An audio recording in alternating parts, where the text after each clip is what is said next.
বন্ধুরা, দিন যত যাচ্ছে বাংলাদেশ সামরিক শক্তিতে তত বেশি শক্তিশালী হচ্ছে। বর্তমানে বাংলাদেশের প্রধান উপদেষ্টা ডক্টর মোহাম্মদ ইউনূস বাংলাদেশের সামরিক শক্তি বৃদ্ধিতে ব্যাপক হারে কাজ করে যাচ্ছে। বিশেষ করে বাংলাদেশের সামরিক শক্তি এবছর আগের চেয়ে আরও 2 ধাপে এগিয়েছে, অর্থাৎ বাংলাদেশ আরও বেশি শক্তিশালী হয়ে গেছে।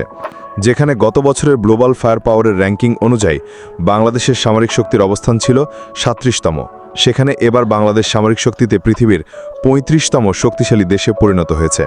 অর্থাৎ বাংলাদেশের ব্যাংকিং এখন পৃথিবীর মধ্যে 35তম। আর এইবার মিয়ানমারকেও পিছনে ফেলেছে বাংলাদেশ। মিয়ানমারের অবস্থান এবার 37তম, অর্থাৎ মিয়ানমারের চেয়েও 2 গুণ বেশি শক্তিশালী হয়ে গেছে বাংলাদেশ।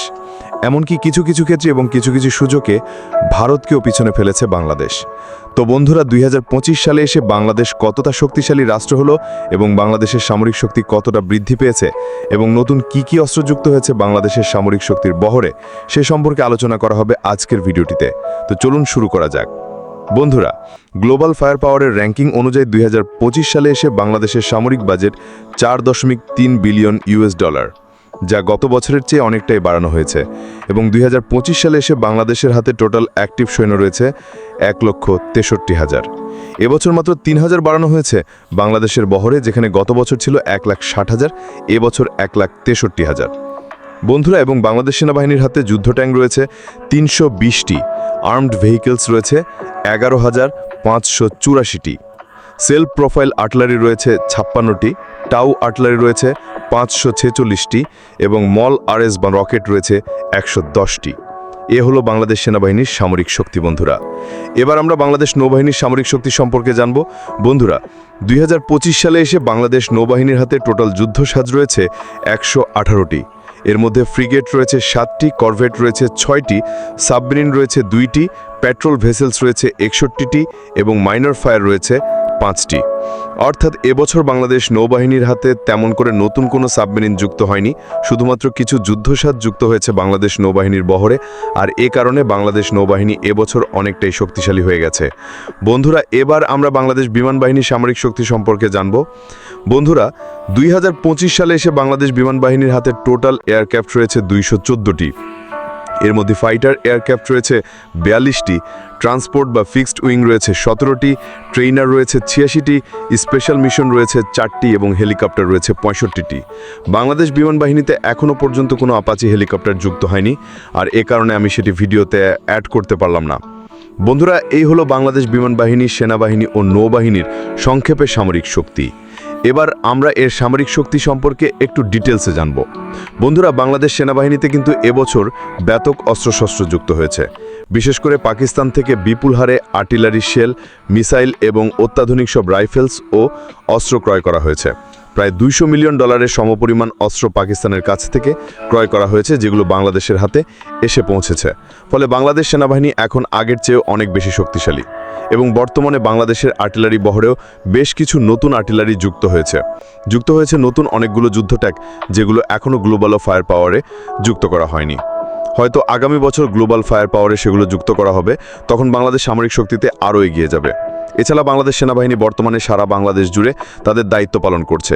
যেহেতু দেশের অবস্থা খুব একটা বেশি ভালো নয়, তারপরেও যে বাংলাদেশ সেনাবাহিনী শক্ত অবস্থান তৈরি করেছে এবং নিজেদের আরও বেশি শক্তিশালী হিসেবে গড়ে তুলেছে, যেটা সত্যি প্রশংসার। যেখানে সরকার পতন ঘটলে বা দেশের কোনো সমস্যা হলে সামরিক শক্তি দুর্বল হয়ে যায়, সেখানে বাংলাদেশ হয়েছে আরও বেশি শক্তিশালী। এতে প্রমাণ করে যে বাংলাদেশ ভবিষ্যতে সামরিক শক্তিতে পৃথিবীর মধ্যে একটি সুপার পাওয়ার দেশে পরিণত হবে। বন্ধুরা, এবার আমরা জানব বাংলাদেশ নৌবাহিনীতে এবছর কি অস্ত্র যুক্ত হয়েছে সেই সম্পর্কে। বন্ধুরা, 2025 সালে এসেও কিন্তু বাংলাদেশ নৌবাহিনীতে ব্যাপক হারে অস্ত্র যুক্ত হয়েছে। বিশেষ করে বেশ কিছু পেট্রোল ক্রাফট এবং বেশ কিছু মিসাইল যুক্ত হয়েছে বাংলাদেশ নৌবাহিনীর বহরে। এবং বাংলাদেশ নৌবাহিনীর নিজ দক্ষতায় এবার বাংলাদেশেই অ্যাটাক ড্রোন তৈরি করতে সক্ষম হয়েছে। এবং বাংলাদেশ নৌবাহিনী কি ধরনের ড্রোন তৈরি করেছে সেগুলো আমি আপনাদেরকে আগের একটি ভিডিওতে দেখিয়েছি। তাই বাংলাদেশ নৌবাহিনী এবার সামরিক শক্তিতে বেশ অনেকটাই শক্তিশালী হয়ে গেছে। বন্ধুরা, এবার আমরা জানব বাংলাদেশ বিমান বাহিনীতে কি অস্ত্র যুক্ত হয়েছে সেই সম্পর্কে। বন্ধুরা, যদিও এখনও বাংলাদেশ বিমান বাহিনীতে নতুন কোনো অ্যাটাক ফাইটার জেট যুক্ত হয়নি, তারপরেও কিন্তু আমরা বলতেই পারি যে আগামী কয়েক মাসের মধ্যে বাংলাদেশ বিমান বাহিনীর বহরে নতুন ফাইটার জেট যুক্ত হবে।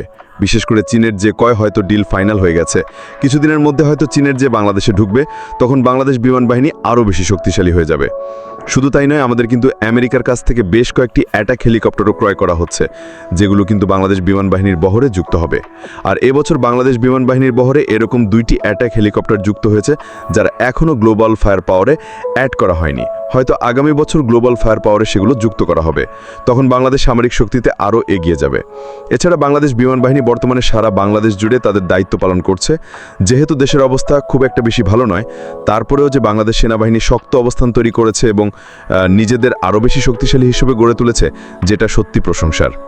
যেখানে সরকার পতন ঘটলে বা দেশের কোনো সমস্যা হলে সামরিক শক্তি দুর্বল হয়ে যায়, সেখানে বাংলাদেশ হয়েছে আরও বেশি শক্তিশালী। এতে প্রমাণ করে যে বাংলাদেশ ভবিষ্যতে সামরিক শক্তিতে পৃথিবীর মধ্যে একটি সুপার পাওয়ার দেশে পরিণত হবে। বন্ধুরা, এবার আমরা জানব বাংলাদেশ বিমান বাহিনীতে কি কি অস্ত্র যুক্ত হয়েছে সেই সম্পর্কে। বন্ধুরা, যদিও এখনও বাংলাদেশ বিমান বাহিনীতে নতুন কোনো অ্যাটাক ফাইটার জেট যুক্ত হয়নি, তারপরেও কিন্তু আমরা বলতেই পারি যে আগামী কয়েক মাসের মধ্যে বাংলাদেশ বিমান বাহিনীর বহরে নতুন নতুন ফাইটার জেট যুক্ত হবে। বিশেষ করে চীনের যে কয় হয়তো ডিল ফাইনাল হয়ে গেছে। কিছুদিনের মধ্যে হয়তো চীনের যে বাংলাদেশে ঢুকবে, তখন বাংলাদেশ বিমান বাহিনী আরও বেশি শক্তিশালী হয়ে যাবে। শুধু তাই নয়, আমাদের কিন্তু আমেরিকার কাছ থেকে বেশ কয়েকটি অ্যাটাক হেলিকপ্টারও ক্রয় করা হচ্ছে, যেগুলো কিন্তু বাংলাদেশ বিমান বাহিনীর বহরে যুক্ত হবে। আর অ্যাটাক হেলিকপ্টার যুদ্ধক্ষেত্রে কতটা ভয়ঙ্কর রূপ ধারণ করে তা আপনারা সকলেই জানেন। বলা হয়ে থাকে যে একটি অ্যাপাচি হেলিকপ্টার 10টি যুদ্ধ ট্যাঙ্কের সমান।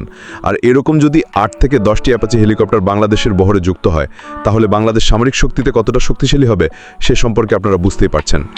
বন্ধুরা, গত বছরের মতো এবছরে বাংলাদেশের প্যারামিলিটারি পৃথিবীর সর্বোচ্চ বৃহত্তম বাহিনী এবং বাংলাদেশ আরও বেশি শক্তিশালী হয়ে গেছে এই বাহিনীর জন্য।